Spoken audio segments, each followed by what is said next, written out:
الحمد لله رب العالمين والصلاة والسلام على رسوله الكريم أما بعد فأعوذ بالله من الشيطان الرجيم بسم الله الرحمن الرحيم يا أيها النبي حسبك الله ومن اتبعك من المؤمنين آمنت بالله صدق الله العظيم إن الله وملائكته يصلون على النبي يا أيها الذين آمنوا صلوا عليه وسلموا تسليما صلاة والسلام عليك يا سيدي يا رسول الله وعلى آلك وأصحابك يا سيدي يا حبيب الله مولاي صل وسلم دائما أبدا على حبيبك خير الخلق كلهم منزه عن شريك في محاسنه فجوهر الحسن فيه غير منقسم يا أكرم الخلق ما لي من ألوذ به سواك عند حلول الحادث الأعمام محمد ذكره روح لأنفسنا محمد شكره فرد على الأمام يا رب صل وسلم دائما أبدا على حبيبك خير الخلق كلهم اللہ تبارک و تعالی جل جلالہ وعمن والہ وتم برہانہ وعز شانہ وجل ذکرہ وعز اسمہ کی حمد و ثنا اور حضور سرور کائنات مفخر موجودات زینت بزم کائنات دستگیر جہاں غمگسار زمان سید سربراہ حامی بے کساں قائد المرسلین خاتم النبیین احمد مجتبی جناب محمد مصطفیٰ صلی اللہ علیہ وسلم کے دربار جوہردار میں ہدیہ درود و سلام عرض کرنے کے بعد نہایت ہی معزز و محتشم سامعین حضرات، رب ذوالجلال کے فضل و توفیق سے آج کے خطبہ جمعہ المبارک میں ہماری گفتگو کا موضوع حضرت فاروق اعظم رضی اللہ تعالی عنہ کی رائے اور تائید الہی کے حوالہ سے ذکر کیا جائے گا۔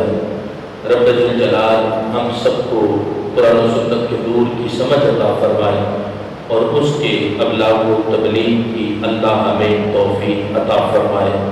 میں اپنی گفتگو کا آغاز اپنے شیخ کامل محدث لاہوری حضور کنز العلماء مفکر اسلام ڈاکٹر محمد اشرف آصف جلالی سے تشرف آپ کی لکھی ہوئی حضرت عمر رضی اللہ تعالیٰ عنہ کی شان پہ منقبت سے کرنا چاہتا ہوں۔ آپ فرماتے ہیں کہ ہے لشکر آج بھی ہر دم رواں فاروق اعظم کا، ہے آج بھی ہے لشکر آج بھی ہر دم رواں فاروق اعظم کا، ہے شیدا آج بھی سارا جہاں فاروق اعظم کا۔ گواہی دیتا ہے قرآن جن کے عشق نبوی کی، ہے رب عرش بھی خود قدرداں فاروق اعظم کا۔ جو میرے بعد گر کوئی نبی ہوتا عمر ہوتا، جو میرے بعد گر کوئی نبی ہوتا عمر ہوتا، نبی نے کر دیا رتبہ عیاں فاروق اعظم کا۔ وہ جس کو دیکھ کے ابلیس منہ کے بل الٹتا ہے ایسا آج بھی پکا نشان فاروق اعظم کا۔ بنے فاروق اہل بیت کی عظمت کے رکھوالے، بنے فاروق اہل بیت کی عظمت کے رکھوالے، تبھی ہے معترف سنی جماع فاروق اعظم کا۔ کرے جو طعن اس ہستی پہ کرتا ہے زیاں اپنا، نہیں کر سکتا وہ کوئی زیاں فاروق اعظم کا۔ اے آصف میں نے دیکھا ہے شیطان بھاگ جاتے ہیں، اے آصف میں نے دیکھا ہے شیطان بھاگ جاتے ہیں، میں جب بھی کھل کے کرتا ہوں بیان فاروق اعظم کا۔ رب ذوالجلال ہمیں ہماری آنے والی نسلوں کو حضرت سیدنا فاروق اعظم رضی اللہ تعالیٰ عنہ سے محبت عطا فرمائے۔ آج یکم محرم الحرام بھی ہے، جمعے کا دن بھی ہے، اسلامی سال کا آغاز بھی ہو چکا ہے اور پوری امت جانتی ہے کہ یکم محرم الحرام نبی پاک صلی اللہ علیہ وسلم کے عظیم صحابی رسول خلیفہ دوم حضرت سیدنا عمر فاروق رضی اللہ تعالی عنہ کا یوم شہادت ہے۔ آج اس جامع مسجد نورانی میں بھی ہم حضرت عمر فاروق رضی اللہ تعالی عنہ کی زندگی ایک عظمت کے حوالہ کو ذکر کرنا چاہتے ہیں۔ ہر سال کی طرح اس سال بھی حضرت عمر رضی اللہ تعالی عنہ کے مقام و مرتبہ کو آپ احباب کے سامنے ذکر کر رہے ہیں۔ حضرت عمر رضی اللہ تعالی عنہ آپ صحابہ کرام علیہم رضوان کی صفوں میں وہ عظیم چمکتا نام ہے جن کی چمک سے آج بھی اللہ سینوں کو منور کر رہا ہے۔ نبی علیہ السلام نے واضح فرمایا اصحابی کالنجوم فبأیہم اقتدیتم اہتدیتم، فرمایا میرے صحابہ ستاروں کی مانند ہیں، ان میں سے جس کا بھی دامن پکڑو اللہ ہدایت عطا کرتا۔ یہ روشنی کا مینار حضرت عمر فاروق رضی اللہ تعالیٰ عنہ کی ذات بابرکات جن کے صدقے اللہ نے ہمارے سینوں کو منور کیا۔ کئی لوگوں کے ہاں آج بھی حالات ماتم کی طرح ہوں گے اور ان کے حالات بگڑے ہوں گے حضرت عمر رضی اللہ تعالیٰ عنہ کا ذکر خیر ہونے سے، لیکن اللہ کا فضل ہے ہمارے سینے کی ہریالی حضرت عمر فاروق کا نام ہے، ہمارے چہرے کی نورانیت حضرت عمر فاروق کا نام ہے۔ جن کے ہاں صف ماتم بچھتا ہے تو بچھ جائے، انہوں نے کتنی کوشش کی پچھلے سال بھی اس سال بھی کہ کسی طرح اس قوم کو یہ ہم بتا ڈالیں کہ یکم محرم حضرت عمر کا یوم شہادت نہیں ہے، یہ یکم محرم الحرام صرف آج لوگ بغض اہل بیت میں حضرت عمر کے نام پر مناتے ہیں۔ میں کہتا ہوں وہ تمہارے یہاں ہے کہ تم بغض صحابہ پر اہل بیت سے محبت کا دعویٰ کرتے ہو، ہمارے ہاں یکم محرم حضرت عمر کی محبت کا اظہار ہوتا تو ساتھ ہم حضرت عمر کے ذکر کے سائے میں ہی اہل بیت کی شان کو بھی بیان کرتے ہیں۔ اس لیے ہم کیونکہ دونوں زبان سے محبت کرنے والے، اس لیے ہم یہ نہیں کہتے کہ ہم حضرت عمر رضی اللہ تعالیٰ عنہ کا ذکر اہل بیت کے بغض کی وجہ سے کر رہے ہیں۔ وہ قاعدہ تمہارے یہاں پایا جاتا ہے کہ تم اہل بیت کا ذکر بغض صحابہ کی وجہ سے کرتے ہو۔ ہم اللہ کا فضل ہے جس کا بھی ذکر کرتے ہیں تو ہر ایک کی نسبت سرکار کی طرف جڑی کو دیکھ کر ہم اس نسبت کے صدقے ہر ایک کا ذکر کرنے والے ہیں۔ آج یکم محرم الحرام حضرت عمر فاروق رضی اللہ تعالیٰ عنہ کا یوم شہادت یہ امت مسلمہ اللہ کے فضل سے پوری شان و شوکت کے ساتھ مناتی نظر آتی ہے۔ اہل سنت کے ہاں اہتمام کیا جاتا ہے اس سال ثواب کا، لنگر شریف کا، نظر و نیاز کا۔ حضرت عمر فاروق رضی اللہ تعالیٰ عنہ کے نام حضرت عمر رضی اللہ تعالیٰ عنہ کو رب نے وہ شان عطا فرمائی۔ آپ اسلام میں 40ویں نمبر پر شامل ہوئے اور نبی اسلام کے اعلان نبوت کے 6 سال آپ نے کلمہ پڑھا۔ رب ذوالجلال نے آپ کو وہ شان عطا فرمائی کہ پھر 40ویں نمبر پر اگرچہ کلمہ پڑھا لیکن تمام امتوں سمیت اور بشمول اس امت کے رب ذوالجلال نے تمام امتوں میں دوسرے درجے پر ہونے کی سعادت حضرت عمر پاک کو عطا فرمائی ہے کہ تمام امتوں میں دوسرا نمبر حضرت عمر فاروق رضی اللہ تعالیٰ عنہ کا۔ بلکہ حضرت امام حسن رضی اللہ تعالیٰ عنہ سے یہ پوچھا گیا یہ بتائیں کہ حضرت ابوبکر و عمر کی محبت سنت ہے یا مستحب ہے؟ آپ نے فرمایا لا بل فریضہ، آپ نے فرمایا ابوبکر و عمر کی محبت اللہ نے اس امت پر فرض کی ہے، فرض ہے ابوبکر و عمر کی محبت اس امت پر۔ اللہ کے فضل سے اس فریضے کو ادا اہل سنت کرتے نظر آ رہے ہیں کہ جب فرض ہے ہم اس فرض کو اچھے طریقے سے نبھا رہے ہیں۔ یہ سینہ ابو بکر سے بھی پیار کرتا ہے، یہ سینہ حضرت عمر فاروق سے بھی محبت کرنے والا ہے۔ اس لیے حضرت عمر فاروق رضی اللہ تعالیٰ عنہ کا ذکر خیر نبی علیہ السلام نے جو حضرت عمر کو پکڑ کر چھوڑا تھا مان کبھی منتہی جا عمر، فرمایا عمر تم باہر نہیں آتے، بس اس چھڑکی کی دیر تھی کہ حضرت عمر رضی اللہ تعالیٰ عنہ نے فوراً کلمہ پڑھ کے نبی علیہ السلام کے دین کو قبول فرمایا اور دین کو یوں قبول فرمایا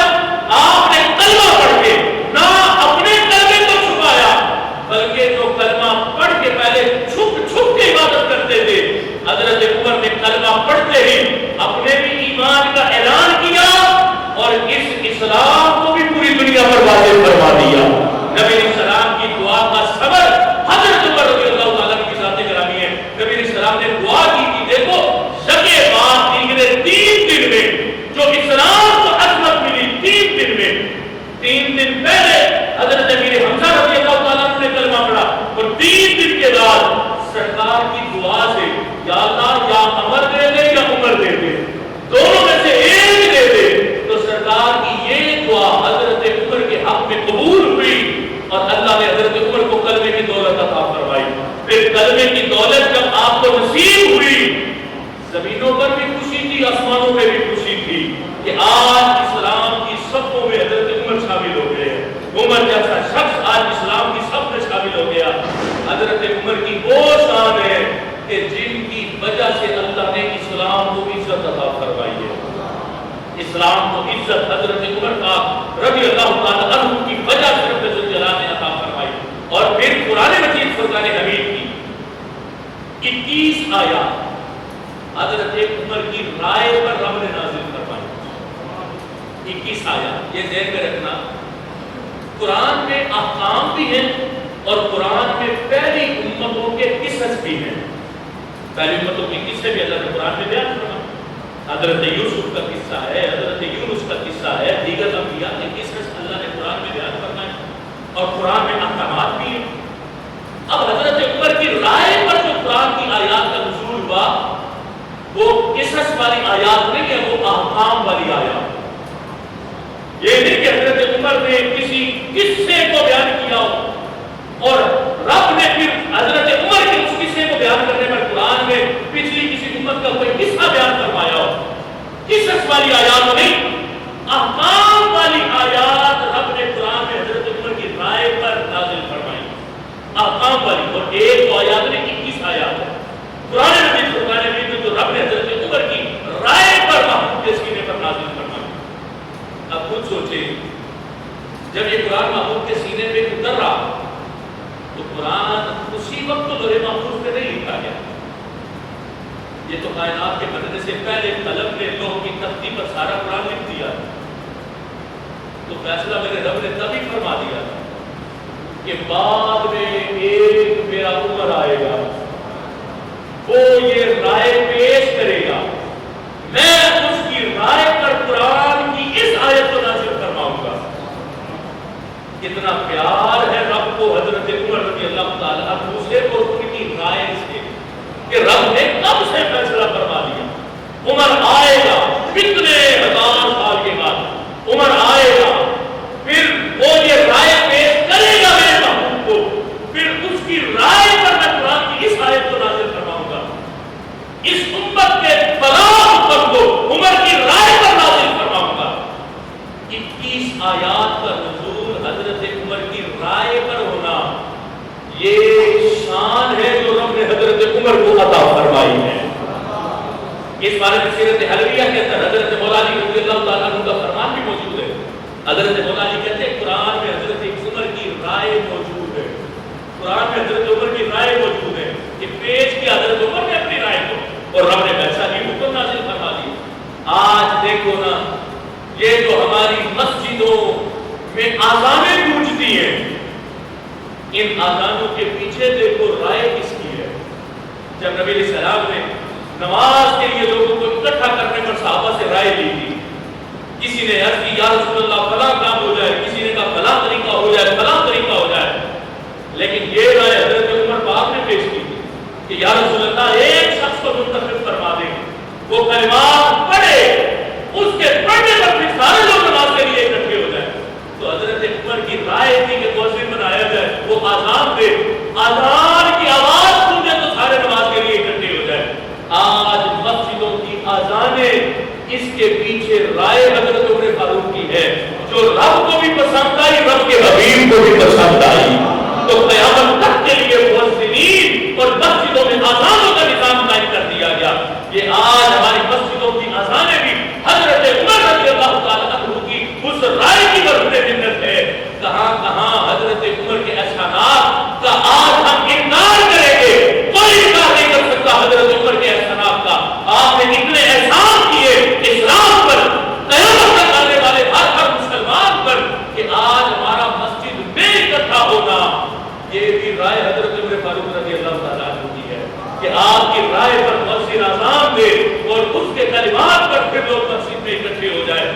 آج کے بعد جب اذان سنو گے تو یاد حضرت عمر فاروق کی آئے گی کہ یہ جو مسجد میں اذان ہو رہی ہے، اس کے پیچھے سبب حضرت عمر فاروق کی ذات گرامی ہے. تو ہر اذان پر حضرت عمر کو یاد کرنا کہ اے عمر میرا کتنا بڑا احسان ہے کہ تم نے اذان کے نظام کی رائے کو پیش کر کے قیامت تک آنے والے ہر مسلمان پر مسجد آنا کتنا آسان کر دیا. یہ حضرت عمر رضی اللہ تعالیٰ عنہ کی رائے جو رب کو اور رب کے حبیب صلی اللہ علیہ وسلم کو پسند آئی. اب اس لحاظ سے قرآن مجید فرقان حمید کی بے شمار مقامات جو حضرت عمر رضی اللہ تعالیٰ عنہ کی رائے پر رب ذوالجلال نے نازل فرمائے. اس کے پیچھے حضرت عمر رضی اللہ تعالیٰ عنہ کی رائے پر قرآن کی آیات کا جو نزول ہے حضرت امام بخاری اور مسلم نے اپنی کتابوں کے اندر اس بات کو ذکر کیا. حضرت عمر رضی اللہ تعالیٰ عنہ نے نبی پاک صلی اللہ علیہ وسلم کی بارگاہ میں ایک رائے پیش کی تھی. کیا عرض کی تھی؟ عرض کی یا رسول اللہ صلی اللہ علیہ وسلم لو اتخذنا من مقام ابراہیم مصلی. حضرت عمر نے عرض کی یا رسول اللہ اگر ہم مقام ابراہیم کو مصلی بنا لیں تو یہ کتنا اچھا ہے. مقام ابراہیم کو مصلی بنا لیں تو یہ کتنا اچھا ہے. یہ حضرت عمر رضی اللہ تعالیٰ عنہ کی رائے ہے. یعنی یہ آج جو خانہ کعبہ کا طواف کیا جاتا ہے چاہے وہ نفلی طواف ہو یا فرض طواف ہو یا وہ عمرے کا طواف ہو جو بھی طواف ہے اب 7 چکر لگا کر طواف قبول کب ہوتا ہے؟ جب بندہ مقام ابراہیم پر حاضر ہو کے پیچھے جا کے 2 رکعت نفل پڑھتا تو تب رب اس کے طواف کو قبول فرماتا. اب یہ تحیت الصلاۃ جو پڑھی جاتی ہے نا طواف کے بعد حضرت عمر نے رائے پیش کی لو اتخذنا من مقام ابراہیم مصلی. اے محبوب اگر ہم مقام ابراہیم کو مصلی بنا لیں تو یہ کتنا اچھا ہو جائے. تو یہ حضرت عمر رضی اللہ تعالیٰ عنہ کی رائے تھی. ان کی اس رائے پر ایک روز حضرت جبرائیل امین قرآن کی آیت لے کر نبی علیہ السلام کی بارگاہ میں حاضر ہوئے اور قرآن رب نے نازل فرمایا کہ وَاتَّخَذُوا مِن مَّقَامِ إِبْرَاهِيمَ مُصَلًّى کہ اے محبوب مقام ابراہیم کو نماز کی جگہ بنا دو. رائے حضرت عمر کی تھی. قرآن رب نے حضرت عمر کی رائے پر محبوب کے سینے پر نازل فرما دیا. اب قیامت تک کے لیے اللہ نے عمر کی رائے پر اس امت کے لیے مقام ابراہیم کو نماز کی جگہ بنا دیا.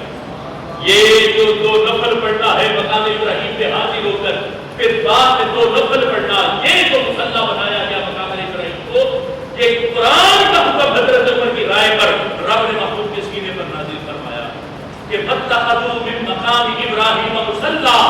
آج بھی جب 7 چکر مکمل کر کے بندہ مقام ابراہیم پہ حاضر ہوتا تو قرآن کی اس آیت کو پڑھتا.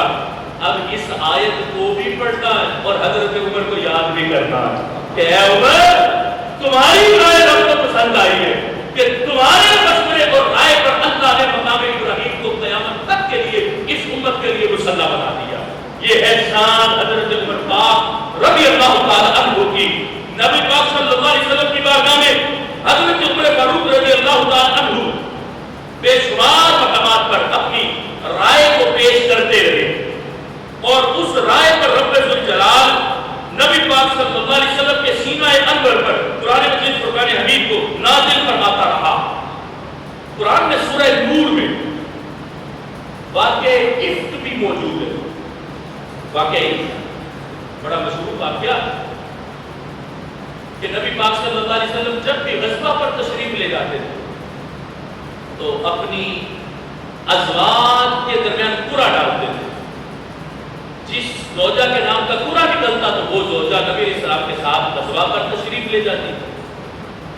غزوہ مستلق تھا, قرعہ ڈالا گیا نبی علیہ السلام کی ازواج کے درمیان, تو قرعہ نکلا حضرت عائشہ صدیقہ رضی اللہ تعالیٰ عنہا. تو نبی پاک صلی اللہ علیہ وسلم کے ساتھ وہ غزوہ پر تشریف لے گئی.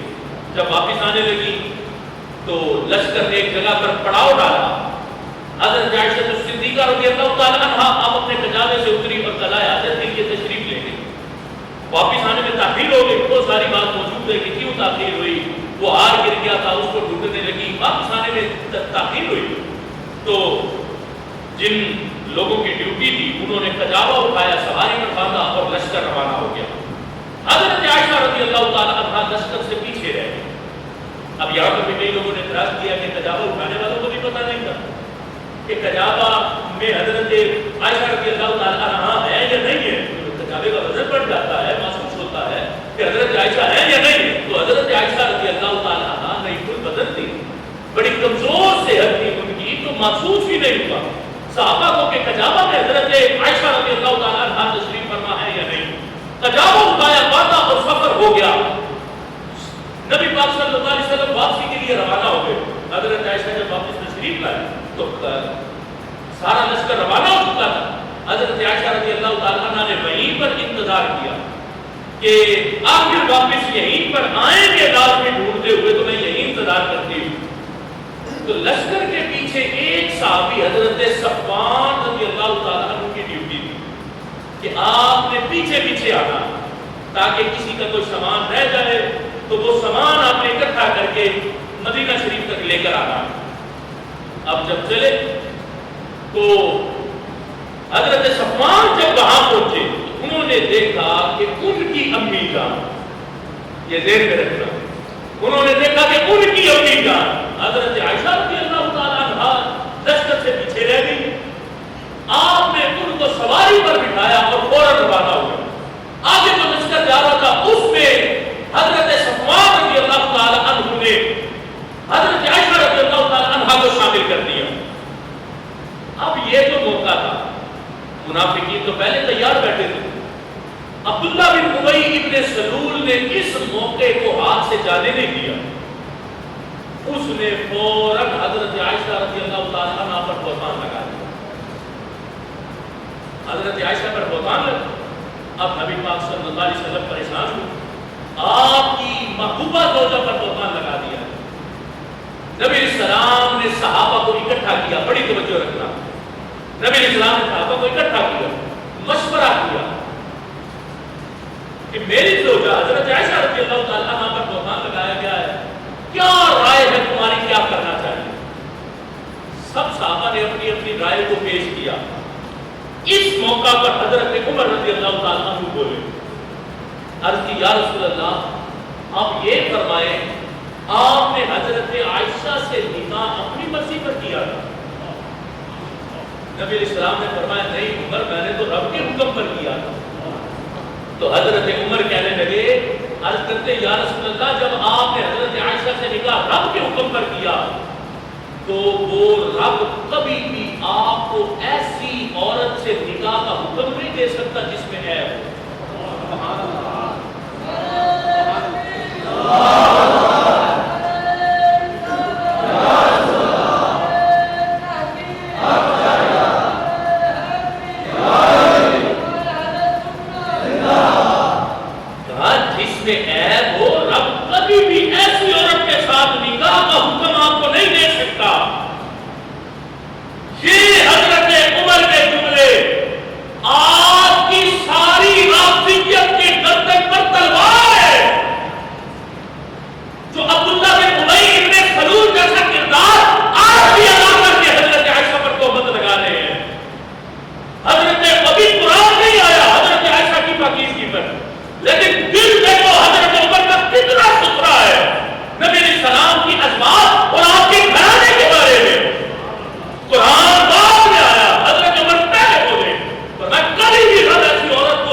نبی پاک صلی اللہ علیہ وسلم سرکار کی پریشانی اور اس وقت تسلی جس کے جملوں نے دی وہ جملے حضرت عمر پاک رضی اللہ تعالیٰ عنہ کے، یہ جملے حضرت عمر کے تھے، یہ رائے حضرت عمر کی تھی۔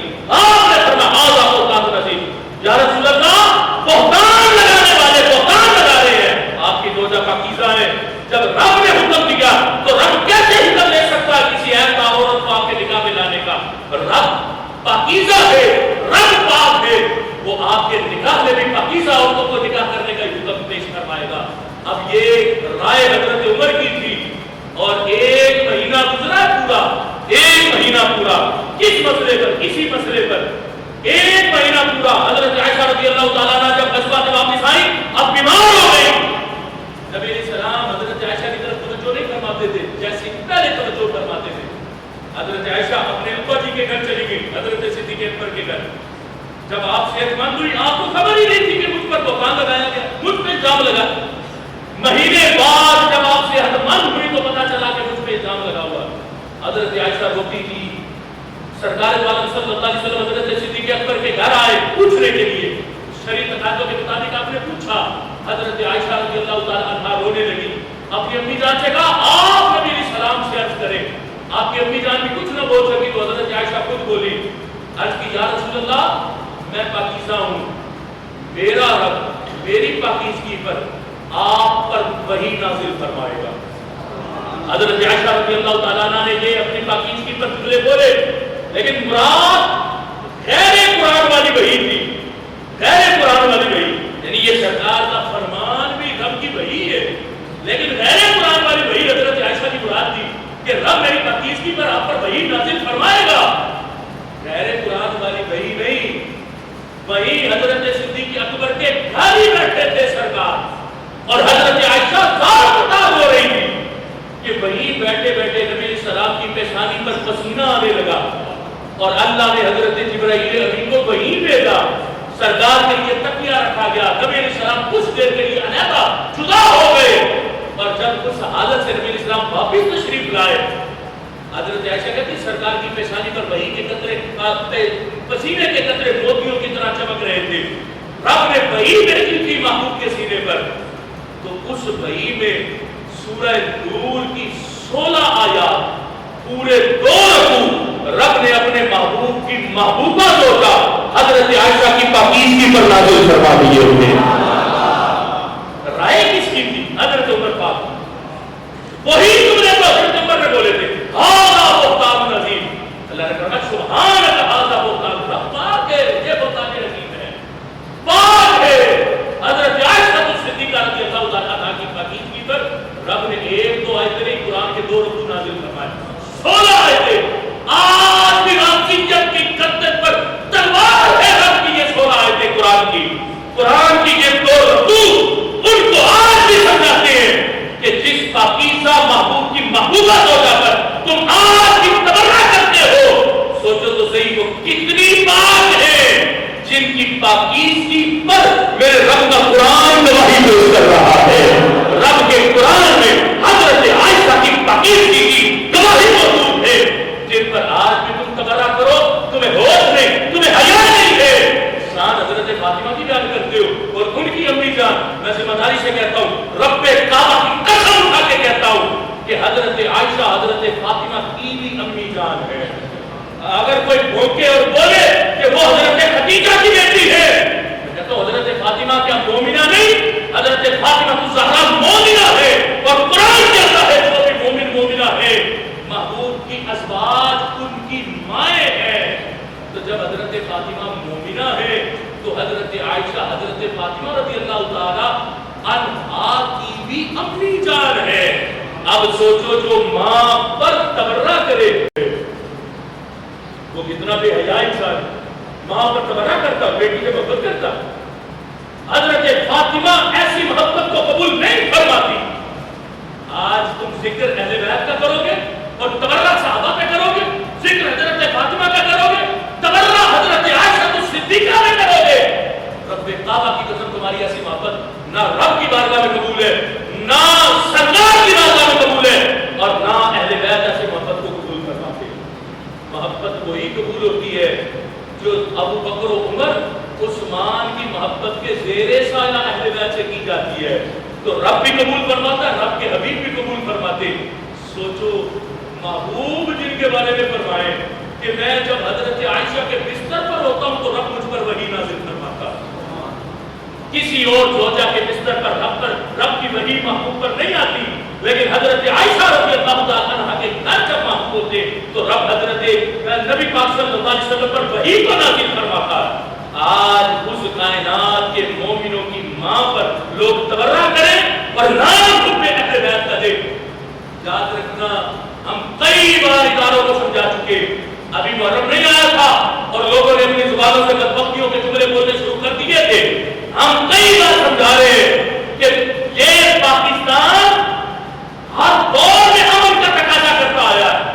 ایران کے پیسے پر پلنے والے رافضیت کے وہ بدنما گندے تھے جو پاکستان کے امن کو برباد کرنا چاہتے.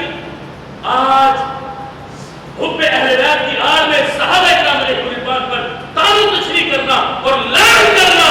ہم بیزار ہیں ایسے بدبختوں سے اور حکومت وقت اور ایجنسیوں سے مطالبہ کرتے ان کے ذاکروں کی چھان بین کرو، ان کو روک دو، جو تبرہ کرنے والا اس کو لگان ڈالو، ان کو مر جانے دو کسی مجلس میں تاکہ ملک پاکستان کا امن خراب نہ ہو.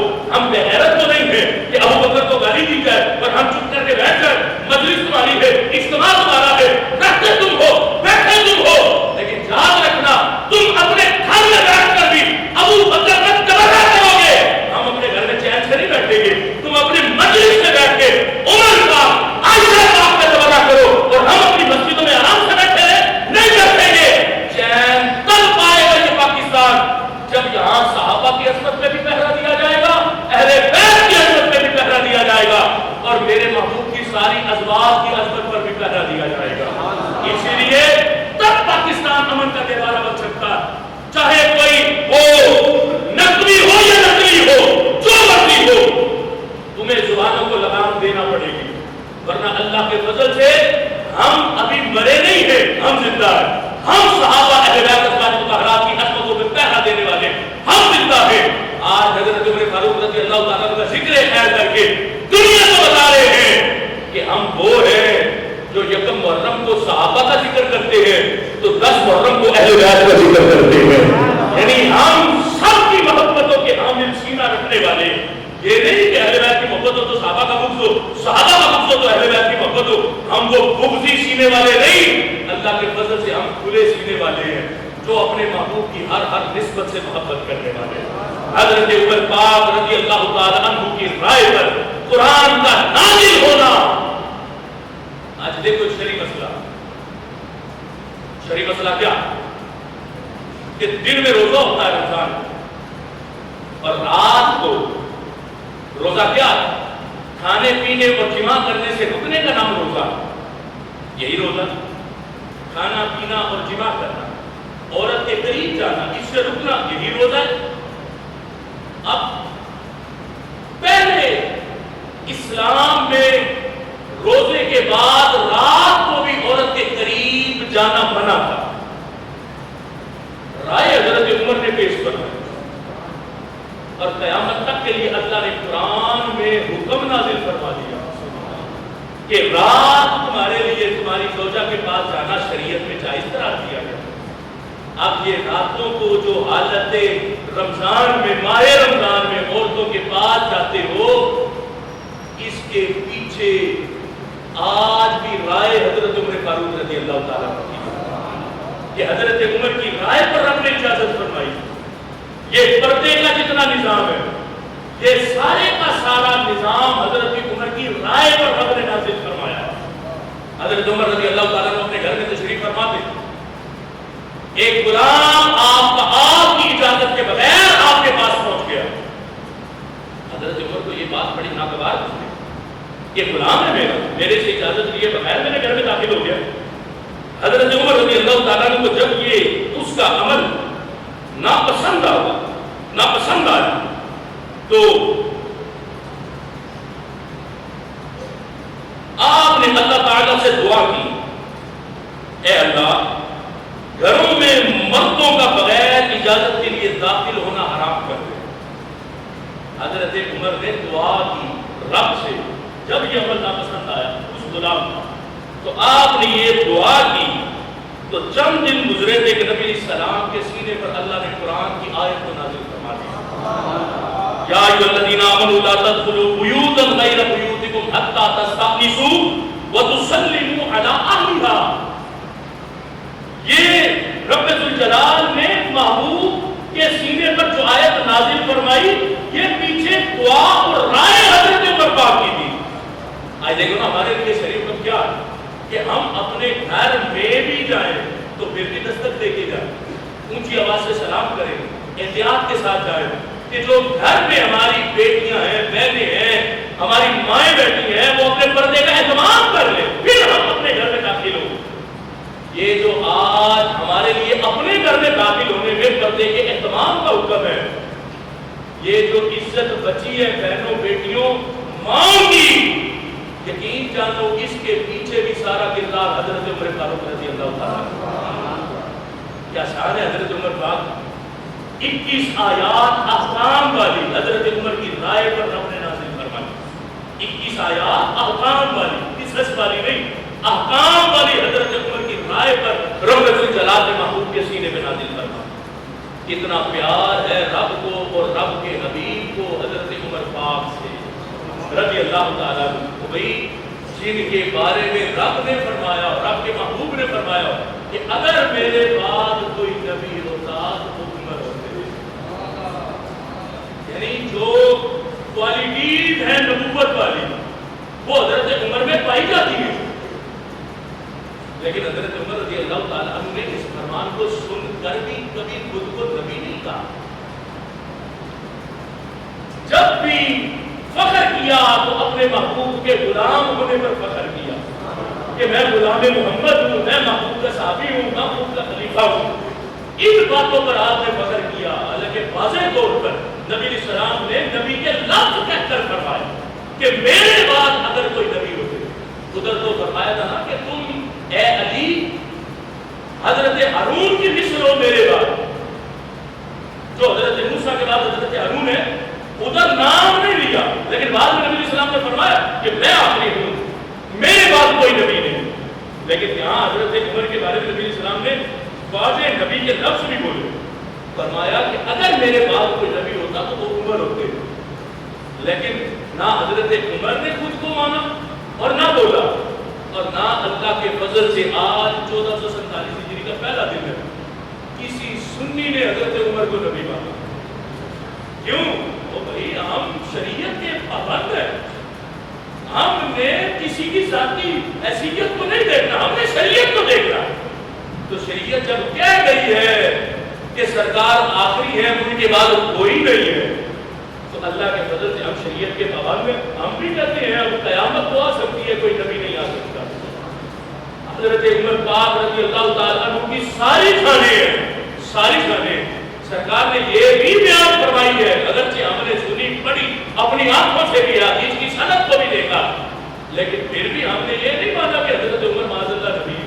ہم نے کہا نہیں، صحابی ہیں، جلیل القدر صحابی ہیں، ان کی رائے پر قرآن بھی آتا ہے، ان کی رائے کو رب اور رب کے حبیب دونوں پسند فرماتے ہیں، لیکن حضرت عمر نبی نہیں ہے۔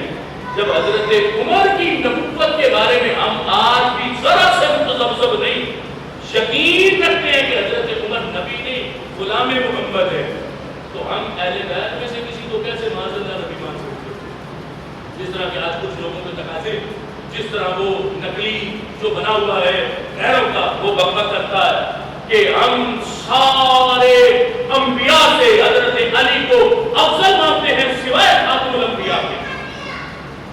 تو میں پہلے بھی کہہ چکا ہوں، یہ تمہارا عقیدہ ہے تو یہ ہمارا فتویٰ۔ اعلیٰ حضرت فرماتے ہیں جس نے غیر نبی کو نبی پر فضیلت دی وہ بندہ کافر ہوتا ہے۔ یہ ذہن میں رکھ لینا، جس نے غیر نبی کو نبی پر فضیلت دی وہ بندہ کافر ہے۔ کسی سے فتویٰ پوچھنے کی ضرورت نہیں، وہ پکا کافر ہے جس نے غیر نبی کو نبی پر فضیلت دی۔ اور ہم کہتے ہیں نبی نبی ہے، علی علی ہے، علی ولی تو ہے نبی نہیں، علی ولی ہے نبی نہیں۔ ان بدبختوں کا کیا کریں جنہیں نبوت و ولایت کا فرق ہی نہیں پتا کہ نبی کون ہوتے ہیں، ولی کون ہوتے ہیں، جن کو یہ فرق ہی نہیں پتا، اور وہ بھی میں چڑھ کے بیان کریں گے قرآن و سنت اور شریعت کو یہ تو پتہ ہی کوئی نہیں کہ نبوت کی شان کیا اور ولایت کا مقام کیا. اللہ کے فضل سے سنی کے بچے کو پتا نبی نبی ہوتے ہیں, ولی ولی ہوتے ہیں. علی ولی تو ہے, نبی نہیں. ولیوں سے اونچا ہونا تو خدا رہا, ولیوں کے برابر بھی نہیں, نبیوں کے برابر بھی نہیں. ولایت اور نبوت میں زمین و آسمان کا فرق موجود ہے, اور اللہ کا فضل ہے ہم اس فرق کو سمجھتے ہوئے آج بھی اس بات کا اعلان کرتے ہیں کہ علی ولی تو ہے, نبی نہیں ہے. اور جو علی کو نبی مانے یا نبیوں سے افضل مانے, ہم اس کو پکا کافر سمجھتے ہیں, وہ مسلمان ہے ہی نہیں تو حضرت علی کے بارے میں یہ عقیدہ رکھتا ہو. اس لیے کرائٹیریا شریعت نے مقرر کیا اور ہمارے سینے اللہ نے کھول دیے ہر ایک انسان کو سمجھنے کے لیے. آج جب محرم الحرام حضرت عمر پاک رضی اللہ تعالیٰ عنہ کا یوم شہادت انشاءاللہ عصر کی نماز کے فوراً بعد اسی جامع مسجد نورانی کے اندر حضرت عمر پاک رضی اللہ تعالیٰ عنہ کے نام کی سال ثواب کا اہتمام کیا جائے گا. لنگر شریف کا اہتمام ہے انشاءاللہ. عصر کی نماز پڑھتے ہی ختم شریف ہوگا اور دعا ہوگی, اور اس کے بعد حضرت عمر پاک کے نام کا لنگر شریف آپ سب احباب کو پیش کیا جائے گا. یہ بڑا بابرکت لنگر ہوتا ہے, یہ ہر ایک کو ہضم نہیں ہوتا. یہ اسی کو ہضم ہونا ہے جس نے حسینی لنگر کھا کے ہضم کرنا. تو اس لیے یہ لنگر شریف کھاؤ تو سینے منور ہوتے ہیں, اللہ برکت عطا فرماتا ہے, یہ محبتوں کو بڑھانے کا ذریعہ ہے. تو انشاءاللہ عصر کی نماز کے بعد لنگر شریف آپ احباب کو پیش کیا جائے گا.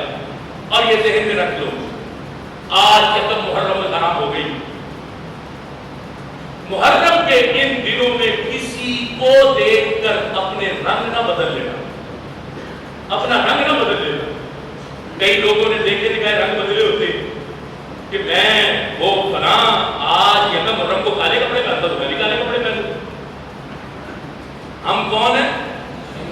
سارے بولو نا, ہم کون ہیں؟ اور سنی کا رنگ اپنا ہے. کئی بار کہتا ہوں سنی کا اپنا رنگ ہے, تو کسی غیر کے رنگ میں نہیں رنگنا, اپنے رنگ میں رہنا. نہ کالے کپڑے پہننا, نہ اپنی موبائلوں کے سٹیٹس بدلنا کہ کسی کا کوئی مرثیہ سن کے سٹیٹس لگا دینا, نہ سٹیٹس بدلنا, اور نہ اپنے گھروں کے جھنڈے بدلنا, اور نہ ہاتھوں میں کڑے پہن لینا. بچ جانا ان سارے اعمال سے اور ان سارے مشابہات سے, یہ بچنا ضروری ہے. اور ہمارے ذمے آپ کو بچانا ضروری ہے. سبب ہے ان کے بہت بڑے. من تشبہ بقوم فہو منہم, نبی اسلام نے فرمایا جو جس قوم کے ساتھ مشابہ کرتا ہے اسی میں سے اٹھے گا. اب یہ نہیں پوچھا جائے گا کہ تو کون ہے, یہ دیکھا جائے گا کہ تیرا رنگ کیسا تھا. تو نے تو فلاں جیسا رنگ اپنایا تھا, چل انہی کے ساتھ. تو نے لباس فلاں جیسا پہنا تھا, تو انہی کے ساتھ کھڑا ہوگا. تو نے اپنے گھروں کا رنگ بدلا تھا, تو انہی کے ساتھ کھڑا ہوگا. اور میں کئی بار کہہ چکا ہوں اگر ان کپڑوں کے بدلنے میں اہل بیت کی محبت ہوتی تو آج جب محرم الحرام ہے میں اس منبر پہ کالے کپڑے پہن کے بیٹھا ہوتا. کہتے یہ محبت کا تقاضا ہے اہل بیت کی, میں نے اس لیے کپڑوں کا رنگ بدلا, لہذا تم بھی سارے کپڑوں کے رنگ بدل لینا. اور میں بھی آج ہاتھ میں کڑا پہن کے آتا اور آپ کو بتاتا کہ یہ اہل بیت کی محبت کی نشانی ہے, یہ اہل بیت کی محبت کی نشانی نہیں. اور کئی لوگ آج لالچ دے کر جھنڈے بدلوانا چاہتے ہیں. 2 دن قبل مجھے ایک شخص کا فون آیا, میں گجرات تھا, اس شخص کی کال آئی, ملتان کا رہنے والا ہے. وہ کہنے لگا کئی سالوں سے میرے گھر کے باہر جو ہے گندا پانی کھڑا ہوتا ہے. میں نے بڑی کوشش کی, M P M L A سب تک گیا لیکن وہ پانی نہیں ختم ہوتا. اس طرف پانی ہے, گلی کے بعد جو ہے دوسرے گھر ہے وہاں پانی نہیں ہے کرنا. تو اس طرف ایک گھر ہے وہ بھی خود کو سنی کرواتا. اب اس نے مجھ سے کہا کہ تیرے گھر کے باہر پانی نہیں ہے, میرے گھر کے باہر پانی ہے, تو مجھے بتا میں کیا کروں. میں تو ساتھ کو کہہ چکا ہوں لیکن پانی ختم نہیں ہوتا. اس نے کیا مشورہ دیا, وہ کہتا ہے ذمہ داری میری, کام تو نے کرنا, تو صرف اور صرف اپنے گھر پہ کالا جھنڈا لگا دے, آگے سارا میرا کام, تیرے گھر کے باہر پانی گندا ختم ہو جائے گا, صرف تو کالا جھنڈا لگا دے. اب حالات دیکھنا کدھر تک پہنچے. صرف کالا جھنڈا لگا پانی تیرے گھر کے باہر سے ختم ہو جائے گا. کہتا میں نے اس کی کال فوراً کاٹی اور اس نے مجھے کال کر دی. کہتا مجھے بتاؤ اب کیا کرنا چاہیے. میں نے کہا اس سے دوبارہ بات ہو تو اسے کہنا میں غیرت مند سنی ہوں, میں بے غیرت نہیں ہوں. اسے کہنا کہ میں اور میرا پورا گھر گندے پانی میں ڈوب کے مر جائے, میں پھر بھی گھر پہ کالا جھنڈا نہیں لگاؤں گا. کالا جھنڈا لگانا یہ دنیا کو بتانا ہے کہ یہ ابو بکر کے منکر کا گھر ہے, یہ حضرت عمر پاک کے منکر کا گھر ہے, یہ حضرت عائشہ کے خبز رکھنے والے کا گھر ہے. میں نے کہا ہم خود نشانی لگا لیں کہ یہ صحابہ کے منکر کا گھر ہے.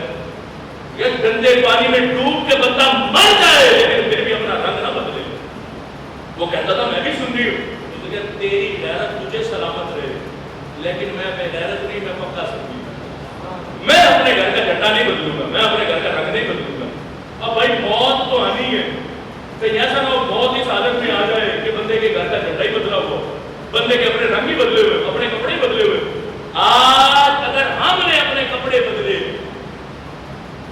جملہ ذہن میں رکھ لینا, آج اگر ہم نے اپنا رنگ بدلا تو ہماری آنے والی نسل اپنا عقیدہ بدل لے گی.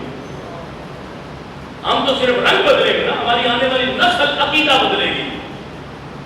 اور بے حیائی اور برائی دکھا کر لوگوں کو رچ کی طرف آج متوجہ کیا جا رہا, رچ کی طرف متوجہ کیا جا رہا.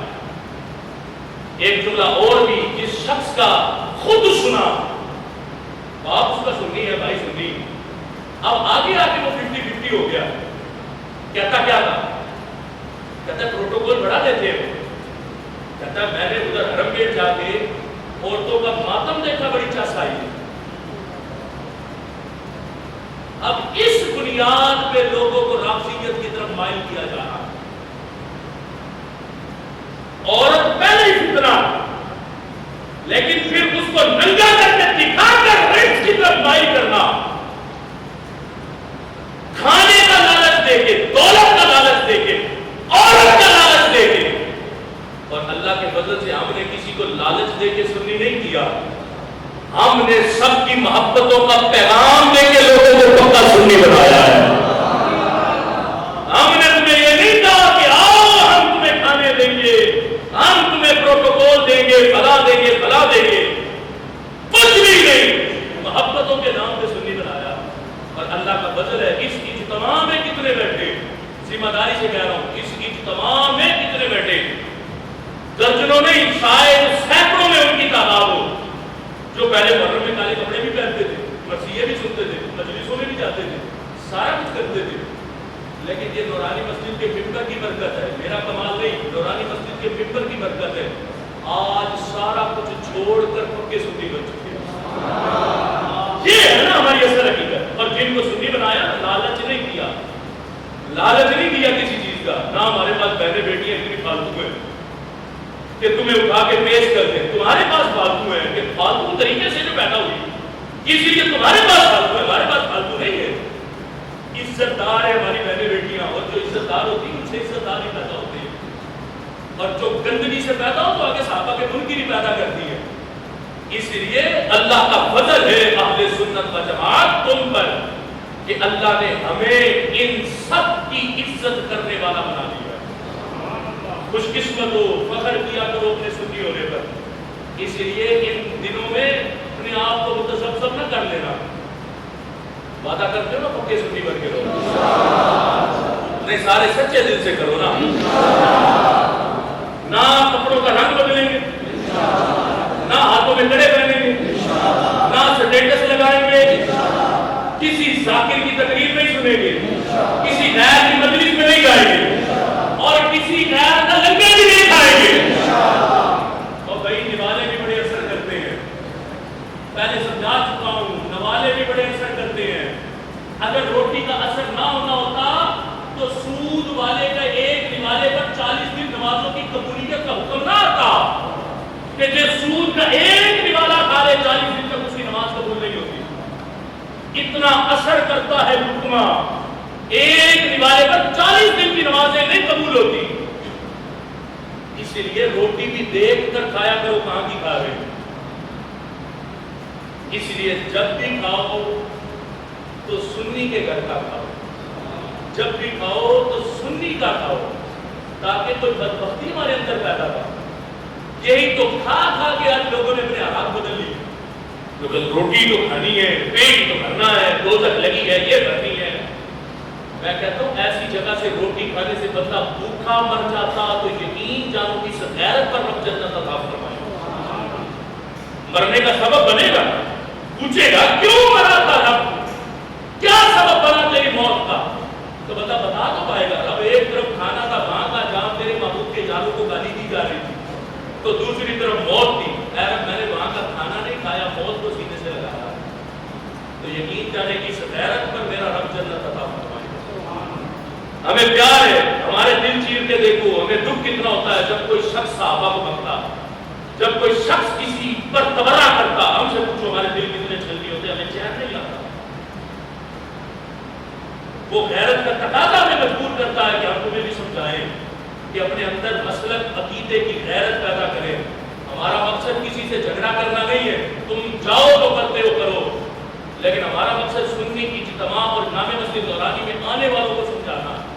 جس طرح پچھلے دن ہم نے بیان کیا تھا نا، ہم رفع یدین کیوں نہیں کرتے، یہ نہیں کہا کہ وہ کیوں کرتے، یہ کہا کہ ہم کیوں نہیں کرتے۔ اسی طرح آج بھی یہی سمجھا رہا ہوں کہ وہ تبرہ کرتے ہیں اس طرف ہم نے نہیں جانا، ہم ساتھ سے محبت کرتے ہیں تو کیوں کرتے ہیں۔ بات صرف ہماری ہو رہی، غیروں کی تو ہو ہی نہیں رہی، وہ جس گندگی میں گرے ہیں گرتے رہے، ہم نے اپنے سنی ہونے کو بچانا، اپنے سنی بچوں کو بچانا، سنی آنے والی نسل کو بچانا۔ انشاءاللہ آج بات نماز عصر جامع مسجد نورانی میں حضرت عمر پاک رضی اللہ تعالیٰ کے نام مثال ثواب کا ختم پاک ہوگا، سب آپ کو اس اجتماع میں شرکت کی دعوت بھی ہے۔ ایک نوالا بھی مل جانا اپنے لیے باعث برکت سمجھے گا کہ حضرت عمر پاک کے لنگر کا ایک نوالا مجھے نصیب ہو گیا، تو انشاءاللہ اگلے جمعہ المبارک کو جامع مسجد نورانی کے جو ذمہ دار احباب ہیں انتظامیہ کے، ان کی طرف سے بھی اور سب کی مشاورت سے بھی انشاءاللہ ہمارا ارادہ ہے کہ اگلے جمعہ کی نماز کے فوراً بعد، جمعہ کی نماز پڑھتے ہی فوراً بعد آپ سب احباب کو لنگر حسینی پیش کیا جائے۔